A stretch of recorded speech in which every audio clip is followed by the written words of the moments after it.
Graça e paz. Bom dia.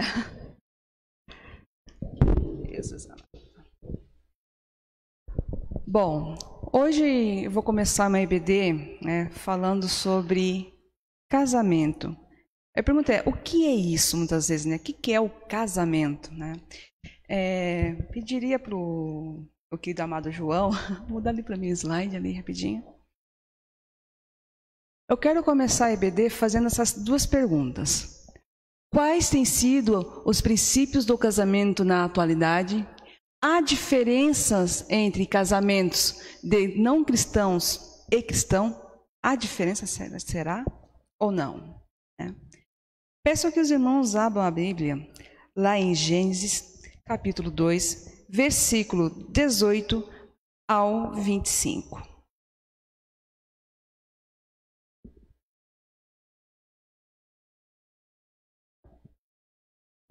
Amém? Capítulo 2, versículo 18 ao 25.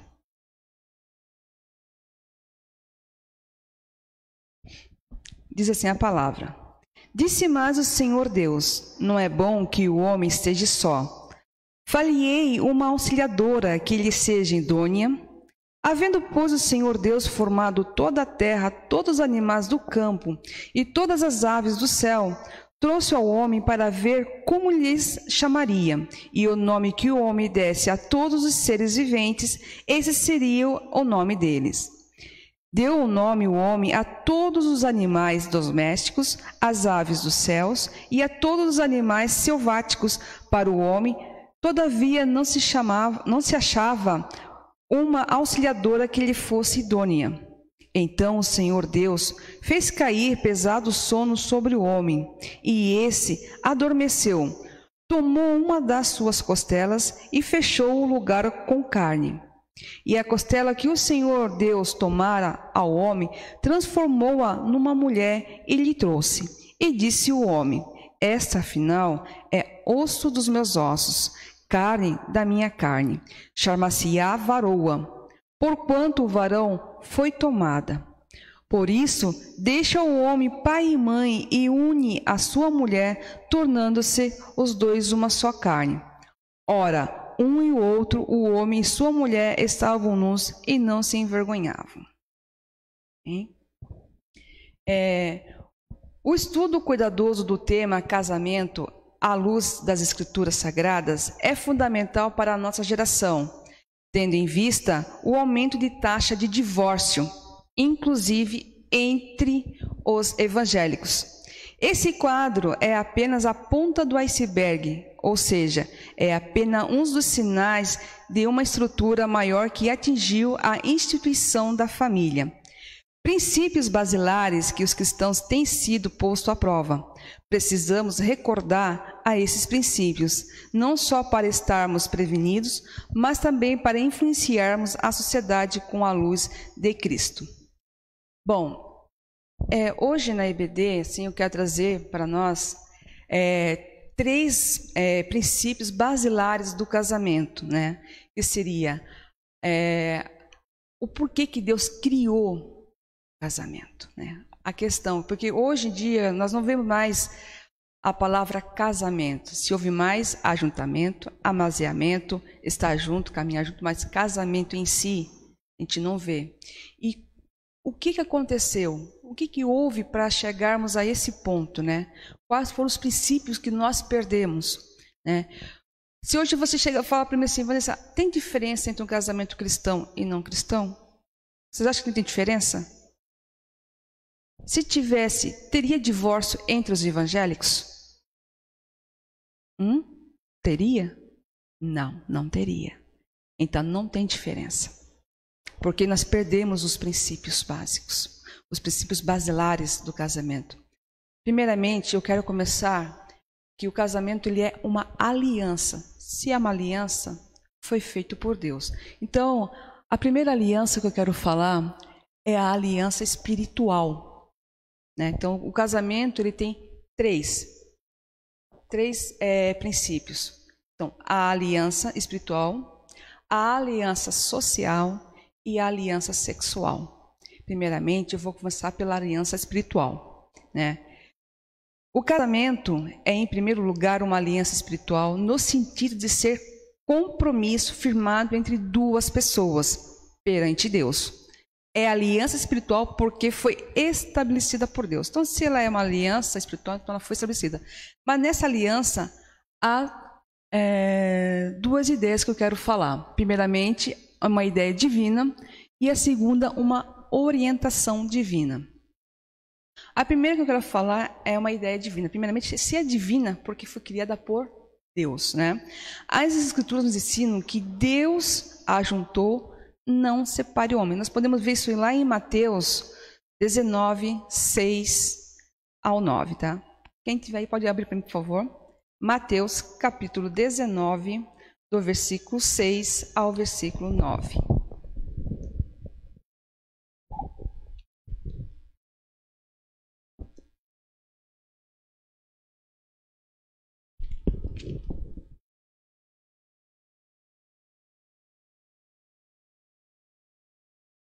Isso. Pode ler?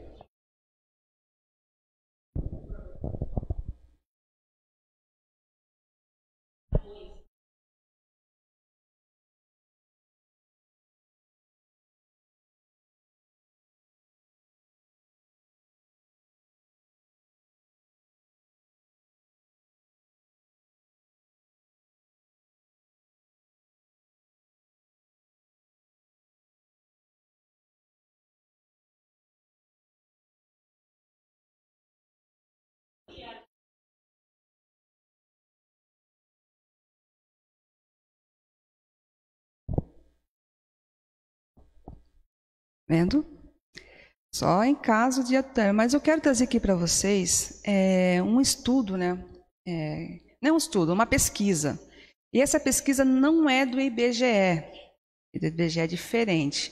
Tá? Essa aqui é do ANOREG. O ANOREG é a Associação dos Notários e Registradores do Brasil. Os responsáveis pelos cartórios que fazem os casamentos, né? Que, querendo ou não, o casamento é um registro. E sendo registro, tem que ficar num cartório de anotadores, né? Então, só escuta o que diz essa entrevista. O número de divórcio cresceu em comparação em abril e julho de 2020. Segundo os dados da Central Notarial de Serviços Eletrônicos Compartilhados, gerenciada pelo Colégio Notarial do Brasil, houve um crescimento na procura em realização de escrituras públicas de divórcio, que é o certidão de casamento, né? Na ordem de 260% de aumento. No primeiro mês de isolamento provocado pela pandemia da Covid-19 em abril, foram quase 3.000 casamentos desfeitos no país. Porém, em julho, este número saltou para 7,4 mil. Comparado ao mesmo período, no ano de 2019, o percentual de aumento foi de 30%. Já no Rio, também houve aumento entre abril e julho de 2020. Em abril foram registrados 140 divórcios, né? Porém, ao fim de julho, o número subiu para 508 documentos de divórcio que foram firmados, que chegaram lá, o casal foi e deu entrada no divórcio, fora aqueles que a gente não sabe, né? Que esses aqui são os que estão registrados. Quanto aos motivos, existem diversos, contudo, é inegável que o fato de que a necessidade do confinamento rigoroso contribuiu para o desgaste de muitas uniões. É importante frisar que o divórcio realizado em cartório de notas possui como pré-requisito para o ato de caráter consensual da decisão. Quem falou isso foi José Renato Vilarnovo, presidente do Colégio Notarial da Ascensão do Rio de Janeiro. Quer dizer, ele deu uma entrevista ao jornal O Dia, falando do aumento, né? Então, isso que ele falou é que tem base nos registros lá do colégio, né? Então, eu entrei para poder verificar e me assustei realmente. Tem estados que tiveram 100% de aumento dos divórcios. Gente, é assim de ficar assustado. Por que tanto aumento? Se realmente nós tivéssemos levado os princípios do casamento a sério, não haveria tanto. Mas para ver como hoje em dia o casamento ele está sendo visto como um momento de festa, né? Aquele momento que a noiva entra. Depois vou entrar nesse detalhe, mas só para dar uma pincelada. A gente não vê um casamento como duradouro, mas como uma coisa descartável. Hoje em dia é assim. Hoje em dia a maioria não quer mais casar, quer sim ajuntar ou fazer aquela união estável. Vamos lá, fazer um documento, né? Daqui, se não der certo 6 meses, a gente rompe o contrato, você vive sua vida, eu vou viver minha vida. Tá desse jeito, né? Mas voltando aqui, como que eu falei, o casamento ele é uma aliança, né? Ele é uma ideia divina, né? Então, o que Deus uniu, não separe o homem. Ele foi o criador dessa instituição tão bela e desafiadora, que é o casamento. Porque quem criou então é bom, né? Porque quem criou é tão bom. Uma vez que tudo que Deus criou é bom e deve ser recebido com ações de graça. Então, se Deus criou o casamento, deve ser recebido com ações de graça, né? A razão por que devemos lutar pela família é que o casamento não é invenção humana. Precisamos entender isso, que o casamento não foi uma invenção humana, não foi uma pessoa que agora vamos casar. Não. Né? O casamento entre homem e mulher nasceu no coração de Deus. Né? Isso significa que Deus leva o casamento bem como todos os seus aspectos pactuais. Então, o casamento surgiu quando Deus criou a mulher para Adão. Ali foi instituído o casamento. Ali começou. Então, é uma ideia divina, porque ela foi criada por Deus, né? Nesse sentido, tudo o que precisamos saber sobre o casamento é que ele é e como deve ser e bem quais as regras o regem. Está expresso na palavra de Deus. Pode abrir para mim lá em 2 Pedro. Hoje nós vamos andar bastante pela Bíblia. 2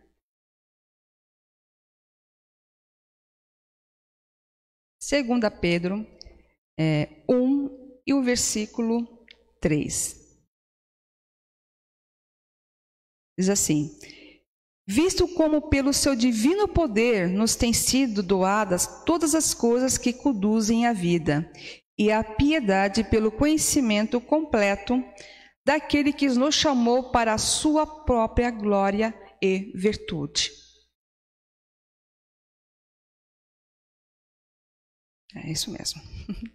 Então, na palavra de Deus encontramos diretrizes a respeito do verdadeiro sentido do casamento. Podemos perceber que, de acordo com a palavra, a figura central de um casamento sadio é Cristo. Um casamento maduro tem como coluna Cristo. Eu botei ali, né? A primeira, né? Uma ideia divina, né? Aí nós temos agora estamos na questão sobre cadê aqui? Uma orientação divina, né? Então, o casamento, além de ser uma ideia divina, temos a orientação. E a orientação está onde? Na palavra. Como ali falou, né? Tudo o que precisamos saber sobre o casamento é que como e deve ser e quais as regras ele governa. Está expresso na palavra de Deus. Então, além de ser uma ideia divina, nós temos a orientação. Deus nos orienta como deve ser um casamento, na sua palavra, né? E um casamento maduro, ele tem Cristo como coluna. Podemos passar várias diversidades. Quando nós temos Cristo como centro do nosso casamento, as lutas virão, claro que virão, dificuldades virão, mas você terá maturidade para passar e enfrentar as diversidades que vêm, né? Se não tiver Cristo como referência, o casamento estará fadado ao fracasso. Por isso nós vemos muitos casamentos sendo desfeitos. Por quê? Porque ele está fadado ao fracasso porque não tem Cristo. Aí dão desculpa. Foi essa mulher que eu casei, ou a questão...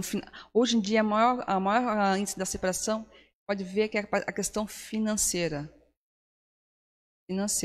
Isso que aumenta a grande parte dos divórcios.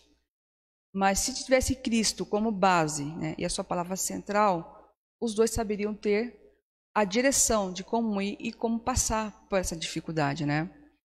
Em Mateus 7, do versículo 24 ao 27, deixa eu dar uma olhada lá rapidinho.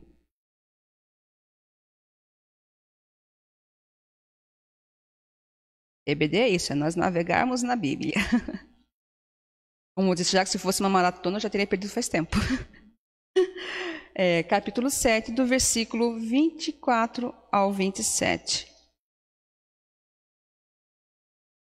Todo aquele, pois, que ouve estas minhas palavras e as pratica, será comparado a um homem prudente que edificou a sua casa sobre a rocha.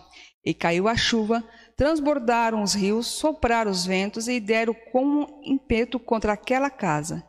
E não caiu, porque fora edificada sobre a rocha. E todo aquele que ouve essas minhas palavras e não as praticam, será comparado ao homem insensato, que edificou a sua casa sobre a areia, e caiu a chuva, transbordaram os rios, sopraram os ventos, e deram com ímpeto contra aquela casa, e ela desabou, sendo grande a sua ruína. É assim um casamento, né?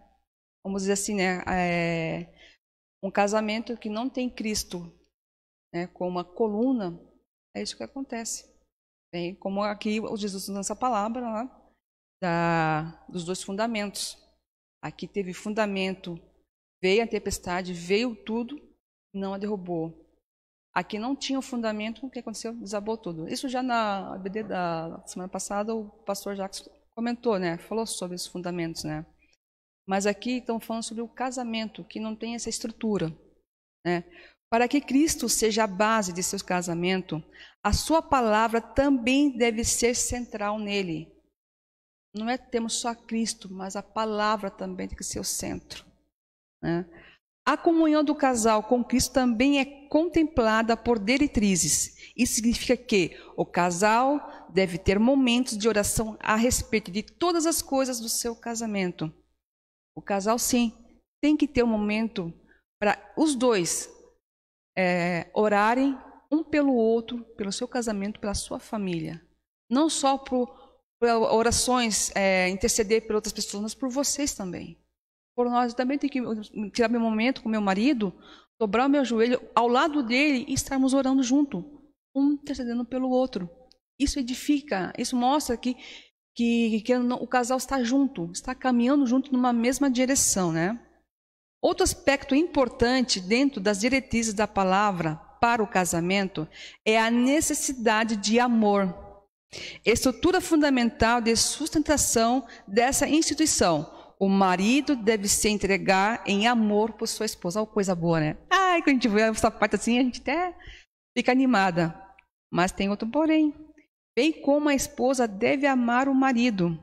Por todas essas razões, podemos dizer com segurança que o casamento é, em primeiro lugar, uma aliança espiritual. A palavra nos ensina que os maridos devem nos amar, como Cristo amou sua igreja, mas a esposa também deve amar seu marido. Ser submissa não é ser capaz do marido, é estar do lado. Agora me diz, qual é o marido que quando ama sua esposa, cuida bem dela, está do lado dela, qual é a mulher que não vai fazer tudo pelo marido? Me responda. Qual? Não tem. A mulher automaticamente, ela não vai se sentir uma coisa obrigatória, ela fará com prazer. Então, podemos ver então que o casamento realmente foi criado por Deus, nasceu no coração de Deus. E o casamento realmente é uma aliança divina, né? Uma aliança espiritual, certo? Agora vamos mudar lá para uma aliança social. É um compromisso assumido diante de outros, firmado perante testemunhas. O que é uma aliança social, né, gente? É bem... Não é só chegar aqui, pegar minha trouxinha, vamos embora, vamos casar. Não é bem assim, não.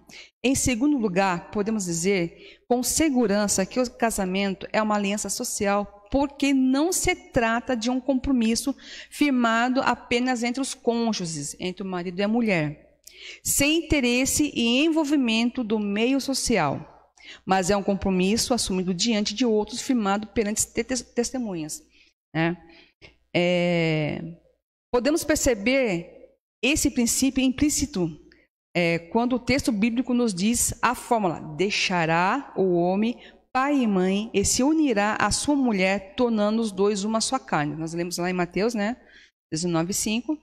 Esse deixar pai e mãe é simbolizado nas cerimônias em diversas culturas. Então, podemos dizer assim, não é só no meio evangélico esse deixar pai e mãe. Aqui, esse simbolismo do pai trazer a sua filha até o altar, entregar ao noivo, não é só no meio evangélico. Tem também outras culturas, em cultura indígena, indiana, na cultura oriental, qualquer lugar. Esse ato cerimonial de ser entregue à noiva pela mão do pai até o noivo no altar, isso não é só no meio cristão. Então, isso a sociedade já vem trazendo isso de muito tempo, né? E todas as épocas, pela entrega da noiva pelo pai em ritos semelhantes. Quer dizer, então, tem outros ritos que também fazem a mesma sequência, certo? Simbolizando assim o processo social de transição familiar, no qual o novo casal passa a formar uma nova família dentro daquela comunidade. Quer dizer assim, as testemunhas estão testificando que o casal novo agora vai fará uma nova família, mas dentro da comunidade, não dentro da família. É uma nova família surgindo dentro da comunidade, né? É interessante notar que as culturas espalhadas pelo mundo no decorrer da história admitem esse processo de reconhecimento social, no qual a cerimônia de casamento exige que haja testemunhas e respectiva união. Acho que está a mesma coisa, né? Então, para ver já desde a história, épocas antigas, né? Então, essa parte de apresentar socialmente o casamento, testemunha, me mostrando, está testificando que realmente é uma nova família que está surgindo e que todos estão de comum acordo, né? Por que eu falo isso? Porque muitas vezes a gente vê casais que simplesmente pegam jovens hoje, né? Mais não vou dizer que não haja pessoas maduras, né, de 40 anos, 50, que fazem a mesma coisa. Não, vou pegar agora, vamos viver. Vamos fazer uma união, assim, nós dois, se der certo, se não deu, cada um vai para o seu canto. Isso não é saudável. Porque isso não tem pessoas que possam viver, não, que estão de acordo. Quando isso acontece, vamos supor assim, de um jovem sair e a menina sair de casa sem falar para o pai e a mãe. O pai e a mãe estão de acordo? Abençoaram esse matrimônio? Foi diante de testemunhas? Teve um registro? Não. Então isso é estar em pecado também. Isso é pecado diante de Deus, porque isso não foi uma união planejada, uma união onde há testemunha e testificação com documento. Não será saudável para um casal planejar casar-se sem dar satisfação aos seus familiares, sem reconhecer que nos limites próprios eles são parte do empreendimento. Quer dizer assim, o que é um empreendimento? De aumentar a família, de ver que está surgindo uma nova família, uma nova união. Então, se não há consentimentos, então esse casamento diante de Deus não é válido. Não é um casamento, é uma questão de pecado, né?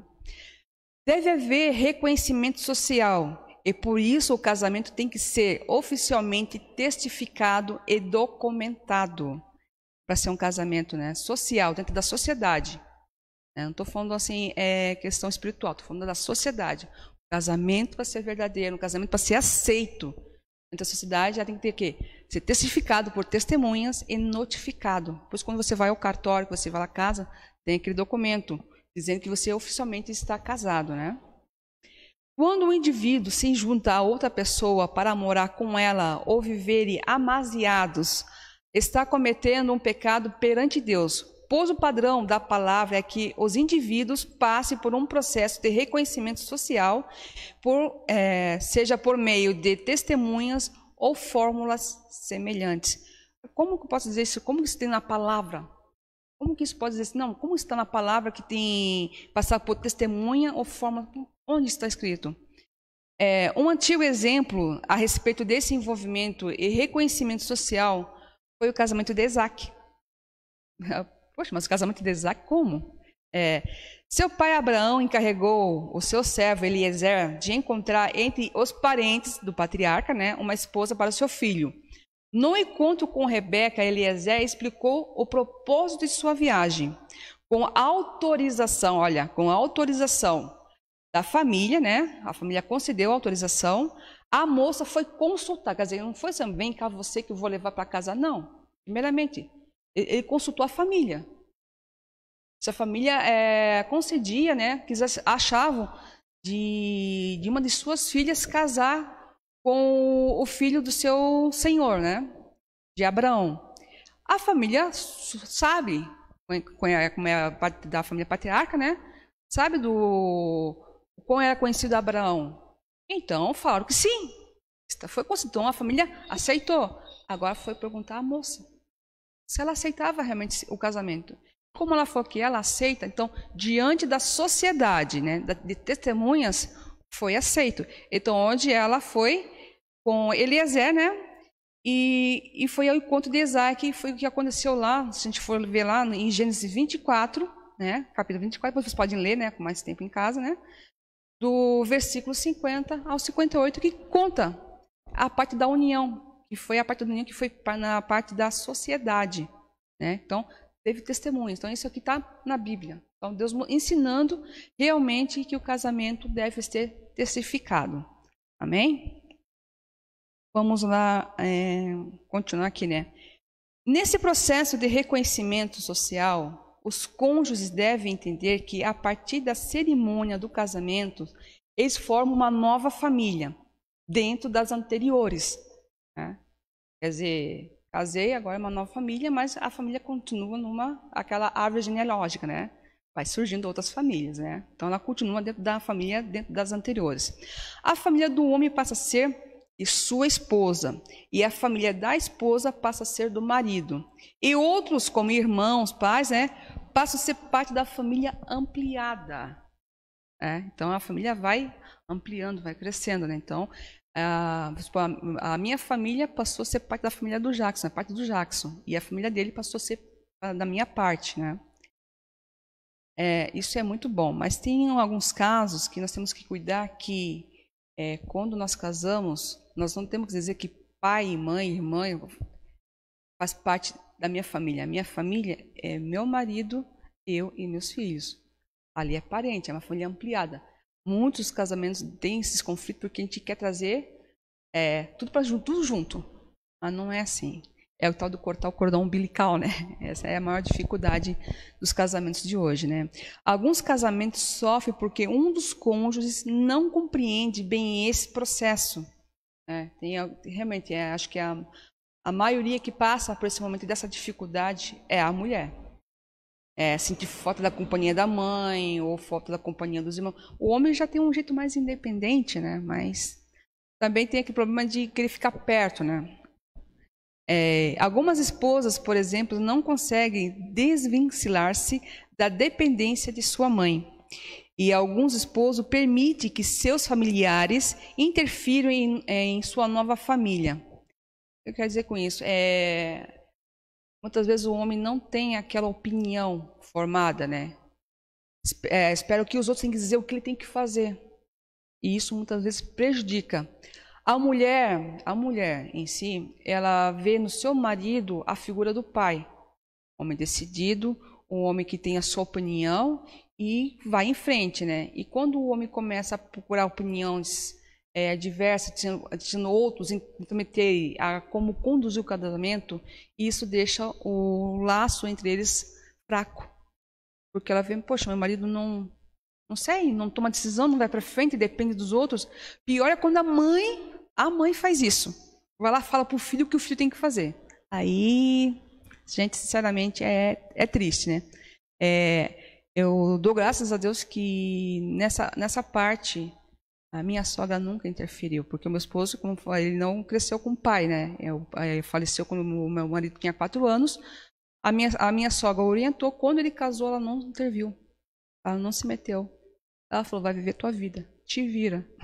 Ela bem assim, ó, casou, te vira. E o Jackson apanhou bastante. Mas uma coisa que nesse decorrer ele aprendeu é ouvir os mais velhos. Saiba que ouvir os mais velhos é importante, né? É ver... Pode...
Sim.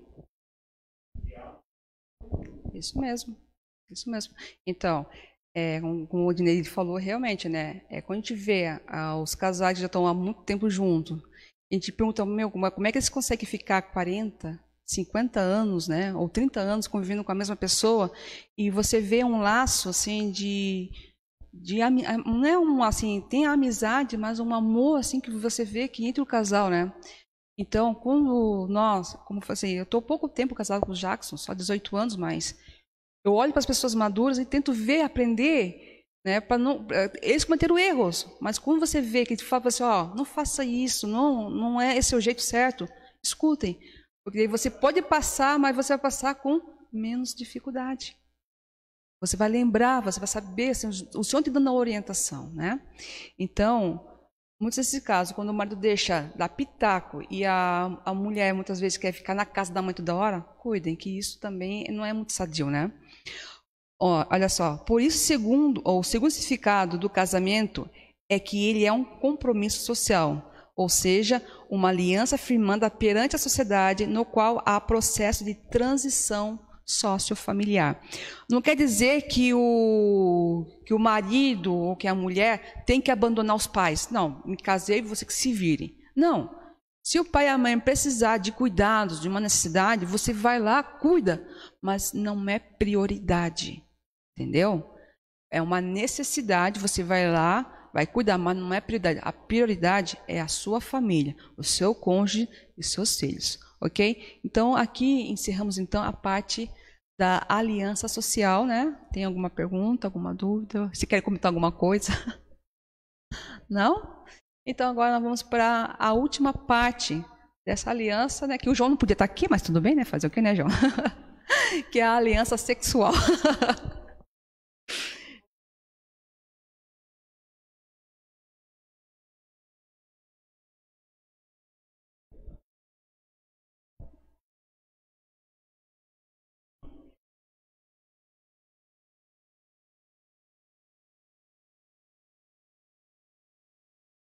Isso. Não, não é isso.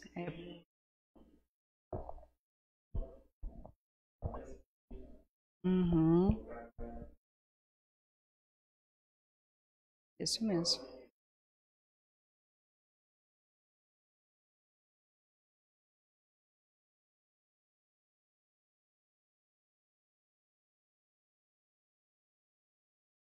Isso mesmo. Então, aqui eu vou pegar agora aqui a aliança sexual, né? Um macho e uma fêmea. Antes de nós entrar nesse assunto aí, eu quero falar o que é a aliança sexual diante de Deus, né? O terceiro significado é o casamento, é que ele é uma aliança que envolve o sexo. O casamento não se resume a sexo, tá? Mas ele é a parte integrada da estrutura do casamento, é uma parte da estrutura do casamento. Por isso, o texto bíblico nos ensina que se tornarão uma só carne.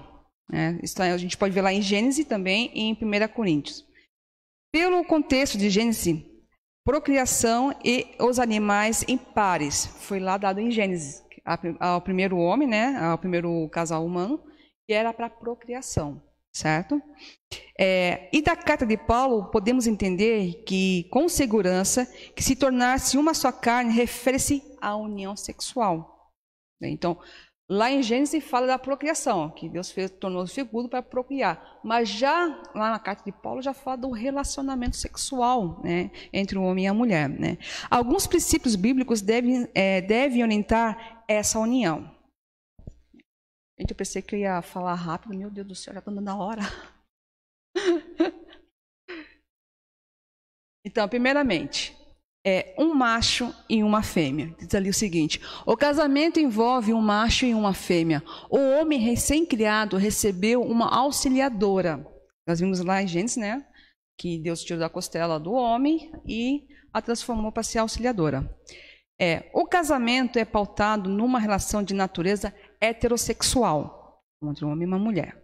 A igreja dos nossos dias tem sofrido fortes ataques por parte do mundo, no qual tem usado meios de comunicação e as artes para a sua doutrinação.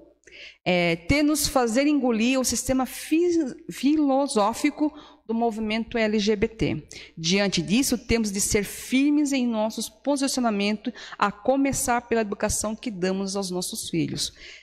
Bom, casamento homoafetivo, hoje em dia, se for ver, tá como uma coisa normal. É uma coisa que que eu vejo. Tenho amigos que são homossexuais, tenho amigas lésbicas, mas só que o meu parecer como mãe é ensinar aos meus filhos que o casamento é entre um homem e uma mulher. Deus não criou. Se fosse assim, Deus não tinha criado macho e fêmea, nem no mundo animal. Teria criado só macho ou teria só fêmea. Não precisaria dos dois para surgir uma nova espécie, uma nova criação. Não teria. Mesmo que case mulher com mulher, precisa do homem para ter quê? Para ter a semente para gerar a criança. E precisa da mulher, se tiver o casamento de dois homens, precisa da mulher para gerar o bebê. Então, não tem fundamento isso. Então, o casamento é entre um macho e uma fêmea. Nós, como igreja, devemos ensinar às nossas crianças, aos nossos filhos, o que a palavra diz, e não aceitar, mas não maltratá-los, não tratá-los com preconceito.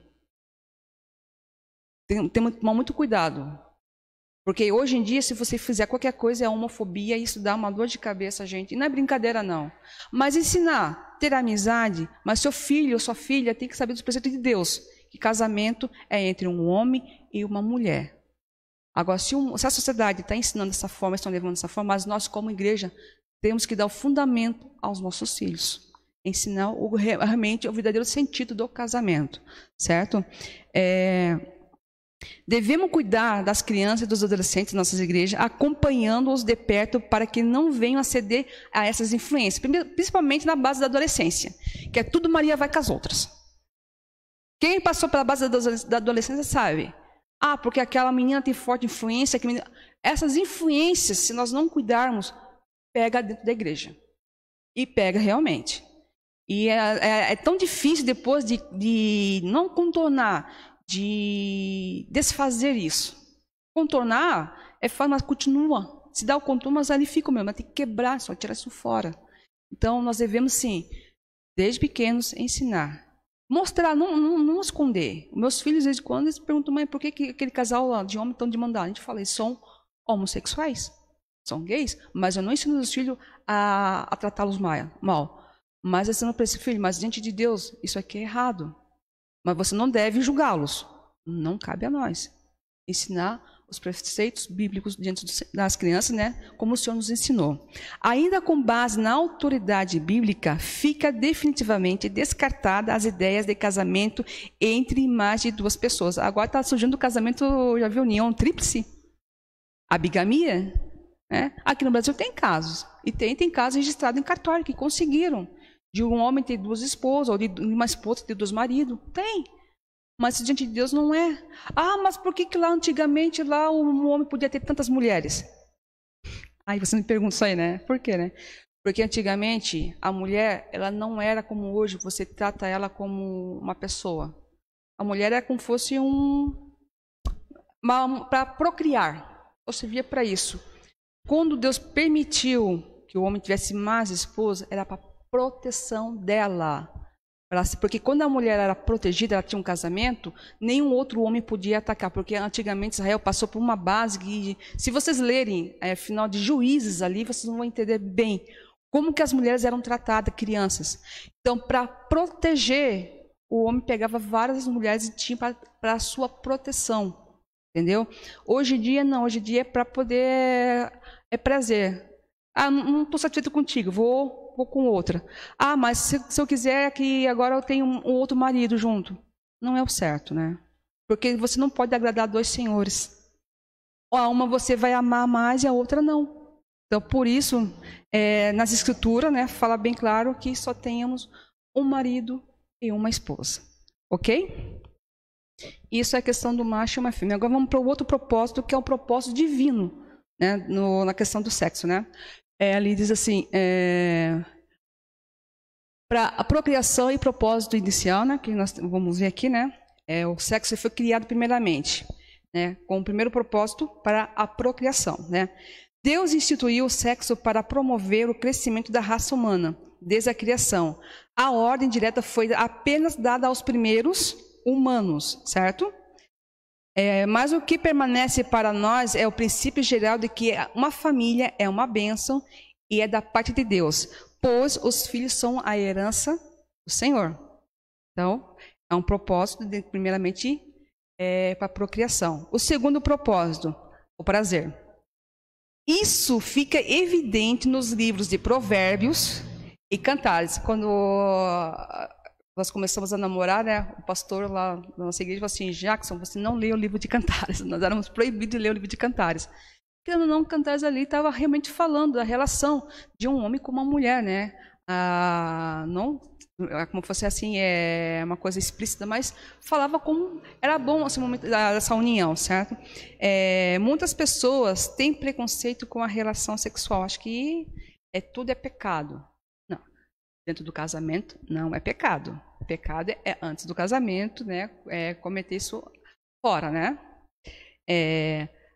Afirmado que ele é o fruto do pecado. Isso é um equívoco, pois o sexo foi criado por Deus para o casamento e é o meio prazeroso de seguir a ordem divina da procriação.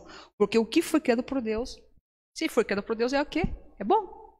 Se Deus criou o sexo para ter no casamento, porque ele é bom, porque Deus viu que era prazeroso. Deus tem prazer em ver a nossa intimidade. Quem diz que não? Deus contempla. Se não contemplasse, nós não teríamos a geração seguinte. Quer dizer que é uma coisa que Deus contempla, né? Agora, ela tem o sexo também, né? Ela tem um outro propósito, benefício pós-queda. Né? Uma instrução integrante do apóstolo Paulo lá em 1 Coríntios, né, capítulo 7. Vamos ler isso aqui, que isso aqui é uma coisa a gente interage demais, tá? 1 Coríntios 7, do versículo 8 ao versículo 9. Já estamos encerrando, tá?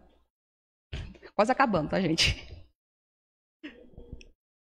1 Coríntios, capítulo 7, versículo 8 e 9. Quem abriu lá pode ler para mim, por favor.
Uhum.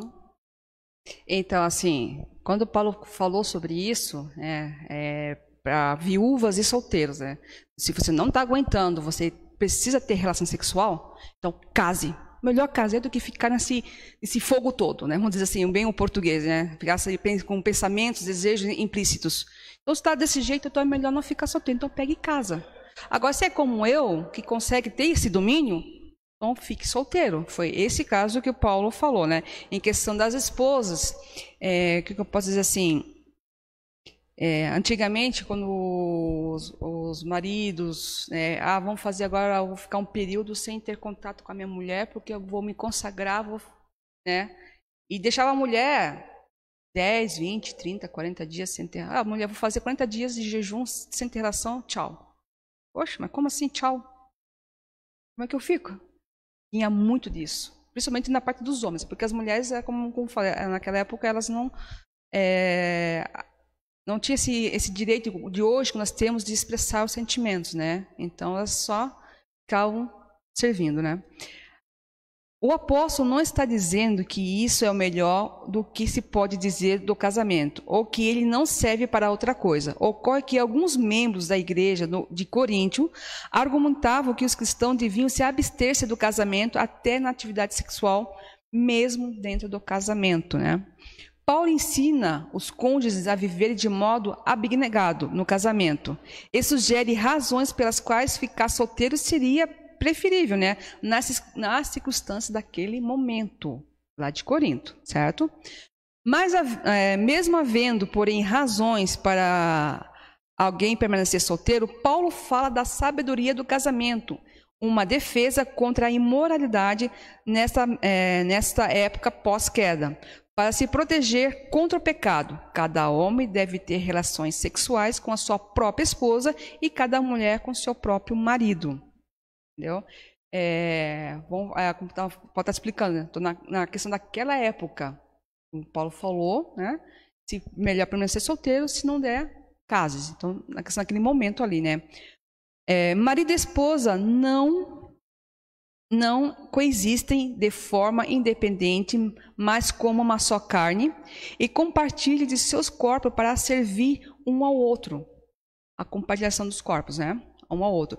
Por isso ensina Paulo, não vos priveis um ao outro. Quer dizer assim, agora eu vou, como falei na questão de orar, jejuar, vou ficar 40 dias e você que se lasque. Ou a mulher tem um jeitinho, que eu quando eu estava participando do Casados para Sempre, algumas argumentavam que quando elas queriam uma coisa do marido, elas usavam como artimanha o ato sexual, para ganhar as coisas. Gente, isso é errado. Não é assim. O ato sexual é um momento prazeroso entre você e seu marido. Não é uma coisa, eu vou ter relações com você se você me comprar um jogo de cozinha novo. Não faça isso, pelo amor de Deus, não é isso.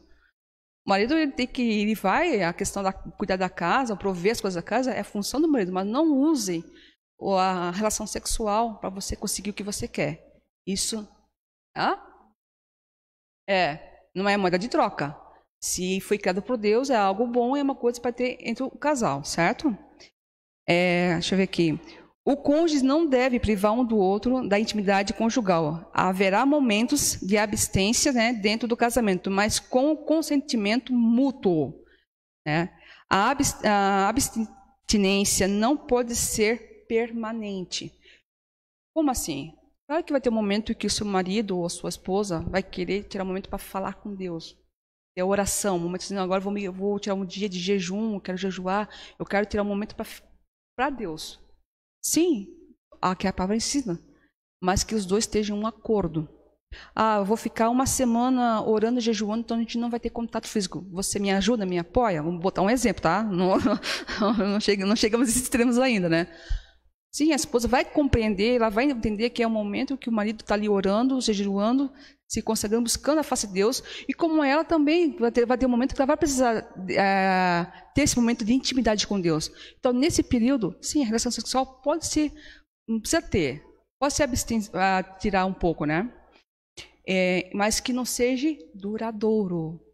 Se está vendo que não está conseguindo, não, Senhor, então ora, para que o Senhor me perdoe, mas eu quero voltar para a mulher do que tem pensamentos impróprios, né, desejos impróprios. Então, Paulo fala isso, então, não seja longe. Então, acabou, volta a ter intimidade com a sua esposa. ou com seu marido, tenha intimidade, certo? Ele dá razão para tal abstinência em oração, certo? E o objetivo de voltar à intimidade regular será evitar a tentação do maligno alimentada pela nossa falta de autocontrole. Como a gente fala assim, né? O marido e a mulher estão algum tempo sem ter relação, aí de repente o marido sai na rua, ou a mulher, é uma tentação. Gente, parece que é uma coisa assim que mexe, o diabo parece que faz questão de passar mulheres bonitas, com corpos esculturais, o marido poder olhar, desejar, porque está há muito tempo sem ter contato com a sua esposa. A mesma coisa a mulher que passa homens bonitos, e a mulher olha assim, também o ter desejo, isso é natural do ser humano, mas o que nós não temos é o autocontrole muitas vezes. Então, quando se casado, ter intimidade sexual é para ter o autocontrole dos desejos, que o seu desejo seja para o marido e para a esposa, certo? Por todos esses motivos, entendemos que o casamento é uma aliança sexual e se ela foi criada por Deus, então ela é boa. Amém? Então vamos para a nossa conclusão. Jesus, me perdoe, passei do horário. Né? Concluímos que o conceito bíblico de casamento envolve essas três esferas: a espiritual, a social e a sexual. Um casamento que não envolve esses três aspectos não segue os modelos bíblicos. Devemos entender a importância interrelacional dessas questões e compreender que sem essa tríplice aliança, o casamento não pode ser experimentado como Deus o planejou, muito menos sustentar-se como tal. Então, para um casamento ser bom, para ver que está realmente diante dos parâmetros que Deus criou, tem que ter essa tríplice aliança, né? Como aplicar? Agora, a aplicação para a nossa vida. Primeiramente, desenvolva a prática diária de orar com seu cônjuge, pois a comunhão com Deus em oração é fundamental para uma relação madura, né? Primeira aplicação para a nossa vida. A segunda, medite com seu cônjuge na sagrada tá enrolando a língua aqui já, na Sagrada Escritura, pois ela é útil para o ensino, para a correção e repreensão, inclusive dentro do casamento. Então, marido e mulher, tira um momento de oração. Também tira um momento para ler a palavra, vocês dois. Não é com os filhos, é entre marido e mulher. Estudar a palavra junto. É importante que isso também traz um fortalecimento, um crescimento, um amadurecimento no casamento, certo? Terceiro, exercite o despreendimento maduro e consciente de seus familiares, a fim de crescer em cumplicidade e dependência interna no seu casamento com o seu cônjuge. Uma dependência exagerada de familiares não é algo maduro. Você fica dependente de familiares para tudo. Não é algo maduro. Então, ter relacionamento com seus familiares, sim, mas não seja dependente deles. Tenha a sua independência familiar, certo? Quarto, encare o sexo como algo bom, criado por Deus para o bem de seu casamento. E encare-o também como um meio para evitar a queda da tentação.